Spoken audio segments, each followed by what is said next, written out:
Hi అండి. తునకావకాయ పచ్చడి పట్టుకుందామండి. ఒక 10-12 అలా ఉంటాయి ముక్కలు. కోసి ముక్కలు చిన్న ముక్కల కింద ఎండలో పెట్టేసాను. ఈ తునకావకాయ పట్టుకుందాం.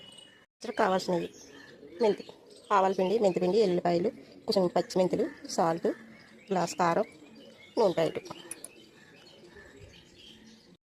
ఇవన్నీ వేగంగా కలిపేసుకోవాలి. ముక్కలు అలా నూనెలో కలుపుకొని ఇందులో కారం వేసుకోవాలి.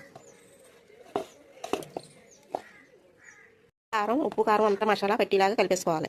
కలిపేసుకున్నాక ఉన్న నూనె డబ్బాలో వేసి అడిగిన తర్వాత ఈ ముక్కలు వేసి ఉన్న నూనె పైన పోసేయాలి. ముక్కల మీద అన్నీ చూసుకోవాలి. ఉప్పు కారం సరిపోయా లేదా అని ఒకసారి చూసుకుంటే సరిపోతుంది. ఇది మిగిలిన నూనె ఇవన్నీ డబ్బాలోకి ఎత్తేసి ఆ తర్వాత నూనె పైన పోసేద్దాం.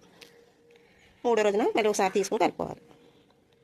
కలిపేసి డబ్బాలో పెట్టేసానండి. ఇది ఎలా ఉంది. 3వ రోజుకి ఇంకా బాగా మగ్గిపోద్ది. నూనె కావాల్సినంత వేసుకోవాలి. అన్నీ నూనె వేసినవి అన్నీ సరిపోయాయి దీనికి కరెక్ట్గానే.